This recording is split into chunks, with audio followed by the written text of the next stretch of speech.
आदाब, नमस्कार, good evening, सत श्री अकाल। फिर से आप तमाम लोग का स्टडी सेंटर तक इस एपिसोड पे स्वागत। उम्मीद करते हैं कि आप लोग अच्छे होंगे, अपना ख्याल रख रहे होंगे। की शुरुआत करते हैं। दोस्ती जो है एक ऐसा रिश्ता है जो टोटली भरोसे विश्वास के ऊपर टिका होता है, और जिस दिन ये विश्वास भरोसा टूटता है उस दिन कई लोगों की जिंदगी एक साथ बर्बाद हो जाता है। आज जो आपको सुनाने वाले हैं उसमें भी कुछ ऐसा ही होता है, लेकिन जब इसका सच्चाई लोगों को पता चलता है तो कहीं ना कहीं वाकई में दोस्ती के नाम पे भी एक कहीं ना कहीं धब्बा लग जाता है। नमस्कार, मेरा नाम जितेंद्र कुमार है, आप देख रहे हैं स्टडी सफर तक। आज की जो सच्ची वारदात मैं आपको सुनाने वाला हूँ ना, दरअसल यह वारदात जो है तेलंगाना राज्य के हैदराबाद शहर की है। हैदराबाद का एक जिला लगता है नीलगोंडा, और इसी नीलगोंडा के अंतर्गत आता है महात्मा गांधी इंजीनियरिंग कॉलेज में पढ़ने वाले नवीन कुमार। नवीन जिनकी उम्र है करीब 22 वर्ष। बात मैं आपसे कर रहा हूँ 17 फरवरी 2023 का सुबह के करीब 8 बजे के आसपास, जब दरअसल नवीन के नंबर पे कॉल आता है, और कॉल करने वाला कोई और नहीं बल्कि उसके बचपन का दोस्त कृष्णा होता है। कृष्णा जिसकी उम्र करीब 22 साल होता है, जो हैदराबाद शहर से ही इंजीनियरिंग की पढ़ाई करता है। कृष्णा नवीन से यह कहता है कि दरअसल हम लोग आज एक पार्टी कर रहे हैं और मैं चाहता हूं कि इस पार्टी के अंदर तुम भी शामिल हो। पार्टी में जब आने की बात कहता है, नवीन अपनी दोस्त को मना नहीं कर पाता, लेकिन नवीन कृष्णा के सामने एक शर्त रखता है। नवीन कृष्णा से कहता है कि मैं पार्टी के अंदर आऊंगा जरूर, लेकिन तुम्हें वापस मुझे हॉस्टल पे छोड़ना पड़ेगा। कृष्णा नवीन को हॉस्टल में छोड़ने के लिए भी तैयार हो जाता है। इसीलिए सुबह 8 बजे के करीब नवीन जब अपने हॉस्टल से निकलता है तो अपने रूम पार्टनर प्रदीप से कहता है कि मैं अपने दोस्त कृष्णा के पास जा रहा हूं पार्टी के लिए, रात को मैं देर से आऊंगा, तुम खाना खा करके सो जाना। लेकिन करीब रात्रि के 10 बजे जब नवीन वापस हॉस्टल पे नहीं पहुंचता, उसका रूम पार्टनर प्रदीप काफी परेशान हो उठता है।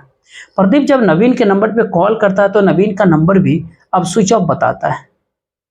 बार बार जब उसके नंबर के ऊपर कॉल करता है, नवीन का जब नंबर नहीं लगता है, इसीलिए प्रदीप अब नवीन के पिता शंकराई के नंबर पे कॉल करता है और उसके पिताजी से सारी बात सच्चाई बता देता है। शंकराई साहब जो नगर कुलविन जिले के रहने वाला होते हैं, शंकराई साहब को जब ये पता चलता है कि नवीन सुबह का घर से निकला, रूम से निकला, अभी तक हॉस्टल के अंदर वापस नहीं आया, अब शंकराई साहब अपने बेटे नवीन के नंबर पे कॉल करते हैं। लेकिन जब वो अपने बेटे के नंबर पे कॉल करते हैं तो उनका नंबर तो अभी भी स्विच ऑफ ही बता रहा था। अब उसी रात को ही शंकराई साहब नजदीकी पुलिस स्टेशन जाते हैं, अपने बेटे का गुमशुदगी का रिपोर्ट दर्ज करवा देते हैं। साथ में पुलिस वालों से यह भी कहते हैं कि नवीन अपने दोस्त कृष्णा के साथ पार्टी करने के लिए गया। इधर नवीन का गुमशुदगी का रिपोर्ट पुलिस दर्ज करती है, उसके बाद पुलिस नवीन की तलाश करना, ढूंढना शुरू करती है।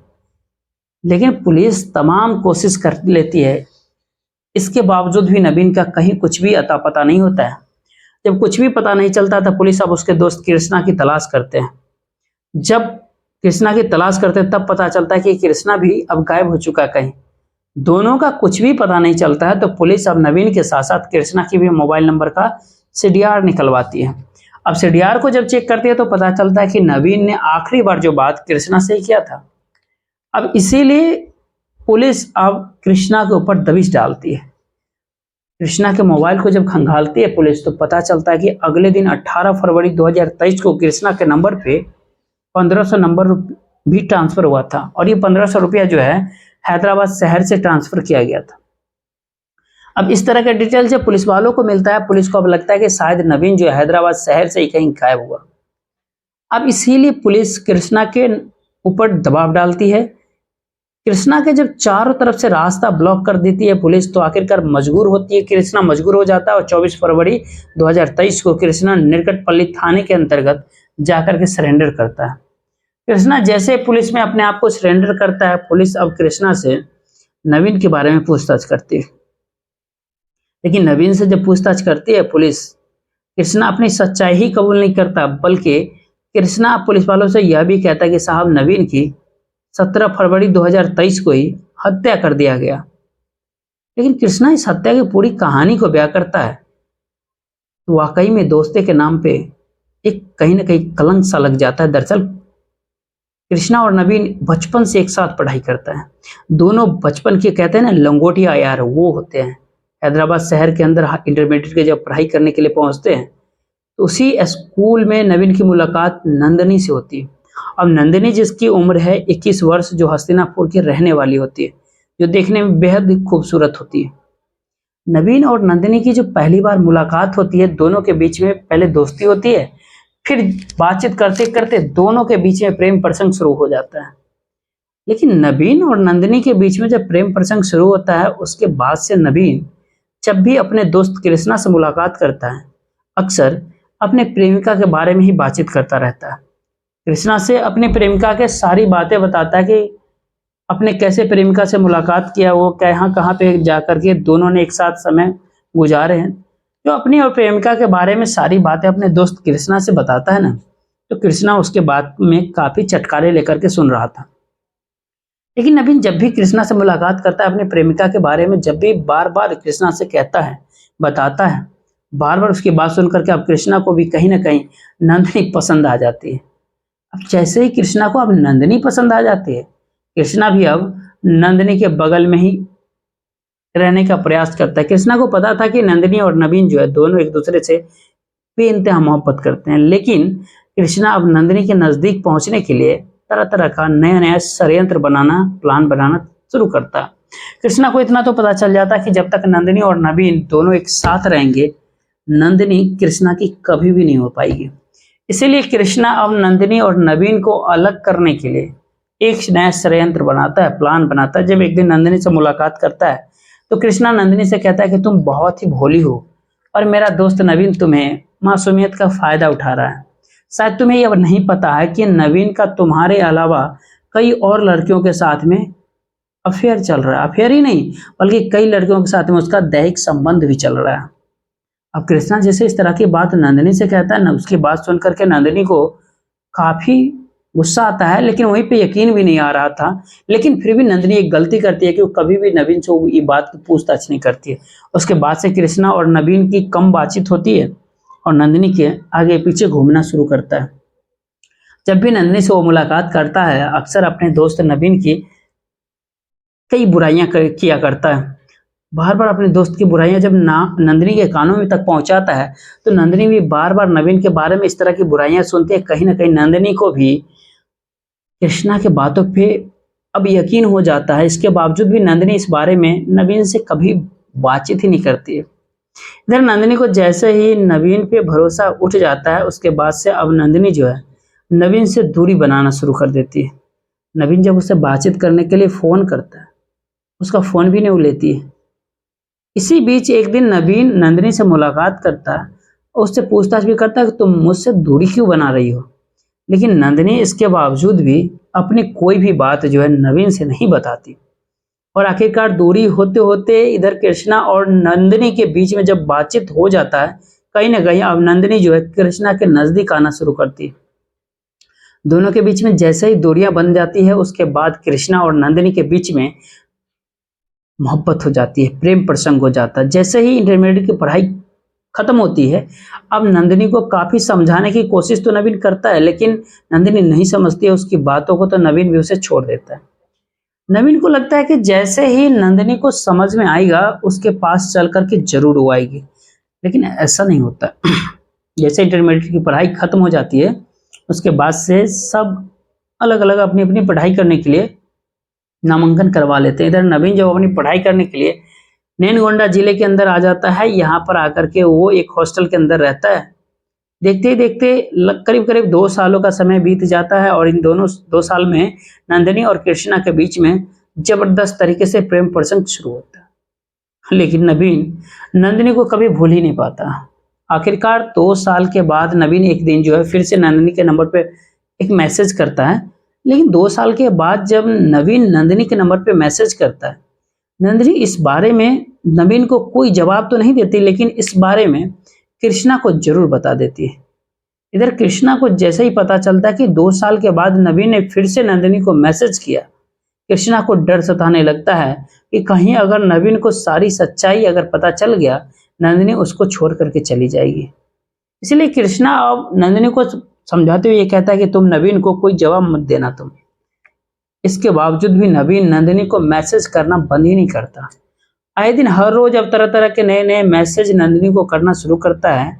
उसके मैसेज देख करके नंदिनी काफी गुस्से में आ जाती है। एक दिन गुस्से में कृष्णा के नंबर पे कॉल करती है और कहती है कि मैं नवीन से काफी तंग आ चुकी हूँ।